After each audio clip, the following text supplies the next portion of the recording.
bienvenue sur ma chaîne pour une vidéo un petit peu spéciale parce qu'au départ ma chaîne c'est donc une chaîne sur les mangas et là aujourd'hui je vais donc vous présenter un roman.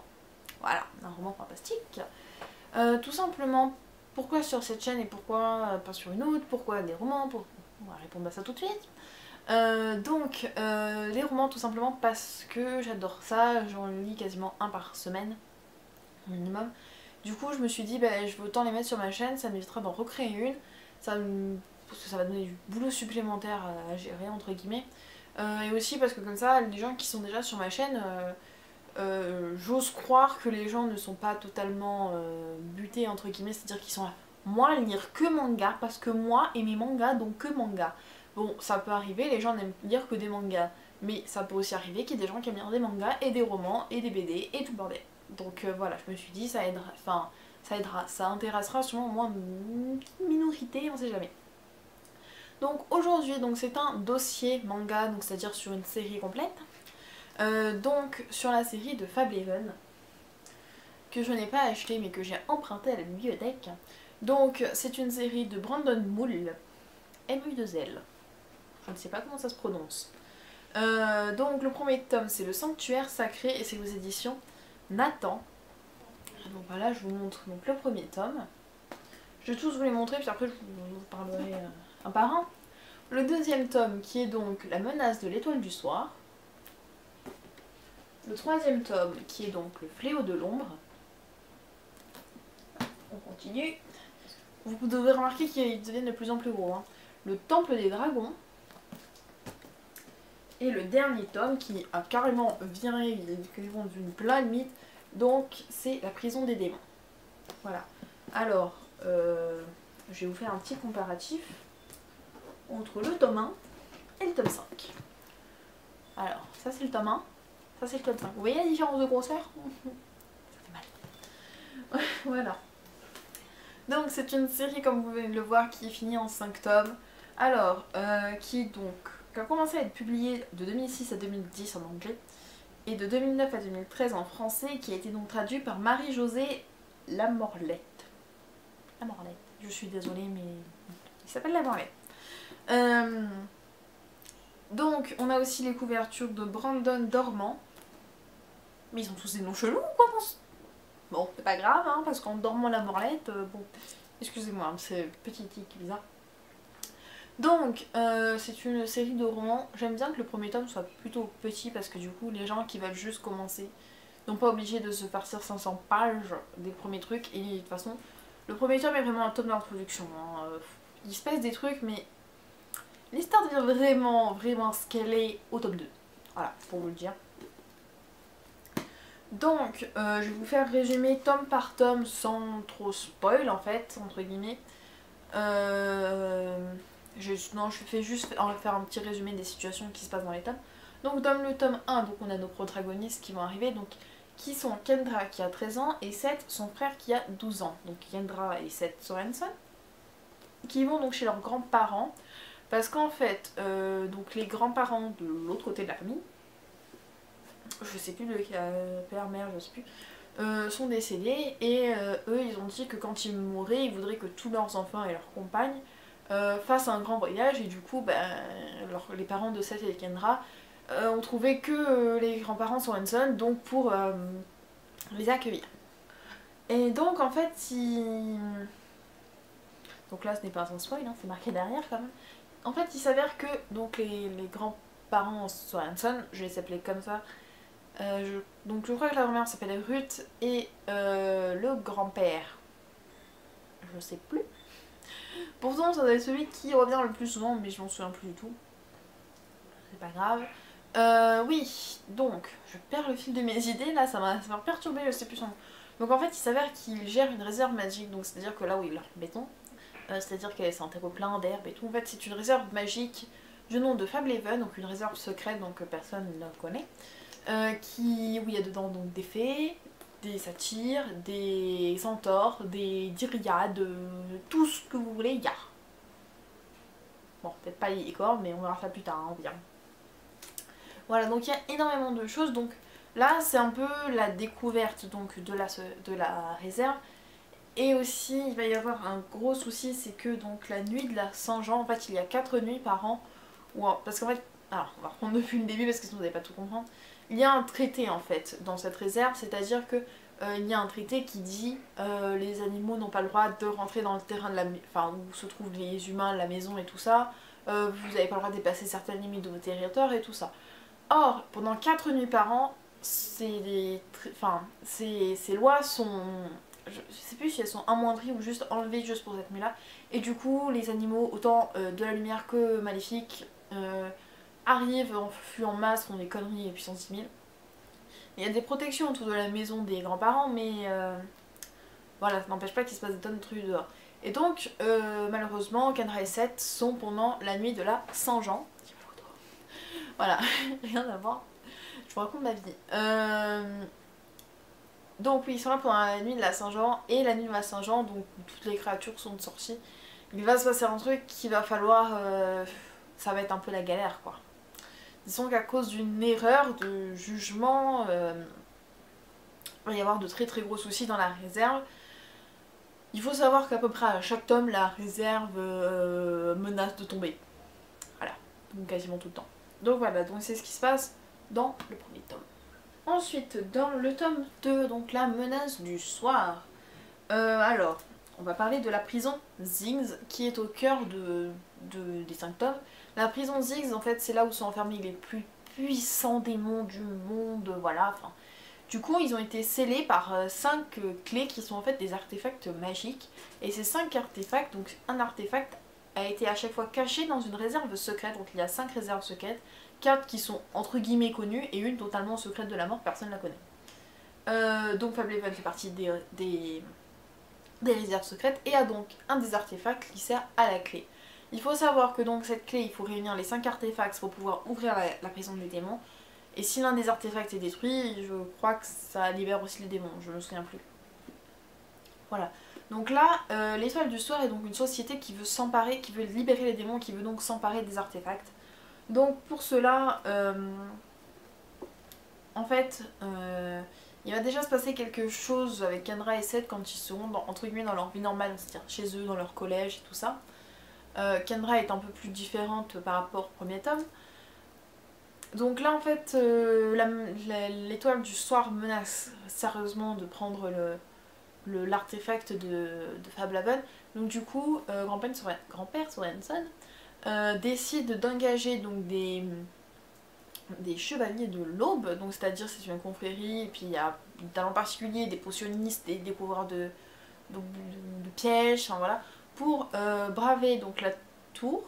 Parce que je me souviens que donc l'artefact est caché dans une tour, déjà il faut la trouver. Il faut ensuite déjouer les pièges parce qu'une fois que vous êtes rentré dedans, déjà vous pouvez pas revenir en arrière si vous mourrez direct. Donc dès que vous êtes rentré, le seul moyen c'est de continuer. Et il faut survivre à tous les pièges mortels parce que ça a été fait pour que on ne touche pas les artefacts en fait. Donc c'est vraiment mortel. Et il s'avère qu'il y a quelques trahisons hein, tout au long des 5 tomes, je vais pas vous dire qui forcément. Au long des 5 tomes, trahison, complot, tout ça, c'est monnaie courante quoi là-bas. Donc voilà.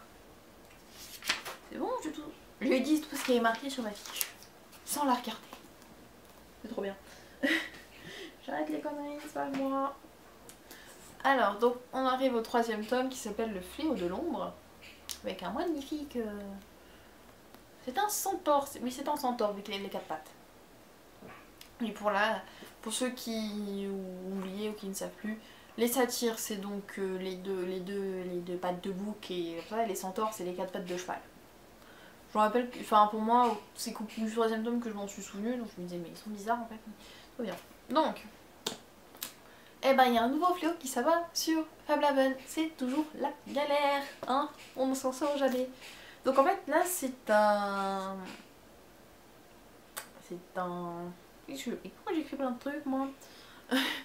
Oui, donc en fait c'est un fléau, c'est comme une maladie en fait, c'est-à-dire que les êtres de lumière, par exemple les fées qui sont des êtres de lumière, sont transformées en créatures maléfiques. Voilà, elles sont maléfiques, c'est... Voilà, elles deviennent vraiment malfaisantes. Et pareil, dans ce tome-là, il va y avoir des trahisons. J'essaie de me souvenir qui trahit qui, mais là j'ai un doute. Je me souviens de beaucoup des trahisons qui sont dans les 2 derniers tomes, mais alors dans le tome 3 je ne me souviens plus exactement. Je pense qu'il faudrait que je me le relise vite fait. Sinon je pense que je me le relirai un jour Fableven parce que c'était trop bien franchement. Si, petite coupure en plein milieu mais c'est pas grave. Si vous voulez juste commencer un roman fantastique pour juste vous mettre à la lecture, commencez Fableven. Si c'est votre style, si vous voyez que le résumé vous plaît, il est excellent. Franchement, moi qui lis beaucoup de romans, c'est vraiment, il est vraiment excellent quoi. Il n'y a pas à dire. Ensuite, le 4e tome, le Temple des Dragons. Vous voyez, il y a plein de dragons, c'est trop bien. Donc toujours dans l'optique de contrecarrer les plans de l'étoile noire. Non, l'étoile du soir. L'étoile noire, je crois que je suis pas dans le bon univers, c'est pas grave. Et donc dans le but de contrecarrer donc, cette société, ah oui, c'est la société de l'étoile du soir, je dis bien qu'il y avait le mot société quelque part. Ils veulent donc récupérer la clé pour aller chercher un nouvel artefact pour le mettre en sécurité. Et donc là, ils vont devoir aller le chercher à Wimrost, qui est donc le sanctuaire des dragons, qui est un sanctuaire interdit aux humains. Donc ça va être très chaud, hein, parce que les dragons, je pense que dans toutes les mythologies, les dragons c'est les plus puissants, hein, c'est des êtres extrêmement puissants, et bah là, c'est pareil. Donc voilà, tout ce tome, alors ce tome là, si vous l'avez lu, vous étiez, à un moment vous étiez pas en mode buggé, c'est que vous êtes devant. Parce qu'il y a un truc qui se passe plutôt vers la fin, et qui moi m'a laissé sur le cul. J'étais en mode what the fuck. J'étais buggée mais c'est pas grave. Mais bon voilà, donc super tome encore. Et on finit avec l'ultime tome. Le dernier, le survivant. Donc la prison des démons. Après que les complots, les trahisons ont été faites, parce qu'autant vous dire qu'il y en a, beaucoup vous ne vous y attendrez pas. Prison des démons est sur le point de s'ouvrir. Kendraset et des chevaliers de l'aube, donc je ne vous dirai pas le nom pour ne pas vous spoiler bien sûr, vont tout faire pour empêcher ça avec toutes les protections qui vont être mises en place à la création de la prison. Et voilà, donc moi je peux pas vraiment vous en dire plus parce que si j'en dis plus je vais vous spoiler les tomes d'avant en fait, donc parce que c'est vraiment le tome ultime. Il aurait peut-être mérité un petit tome 6, hein, on dit ça. Donc voilà, il faut savoir que Christopher Paolini, l'auteur d'Eragon, a dit l'une des meilleures séries que j'ai lues. Voilà, en plus hein, c'est marqué sur, au dos, en sachant que c'est le... je ne sais pas si je vous l'ai dit, c'est le best-seller, c'est un best-seller selon le New York Times. Voilà.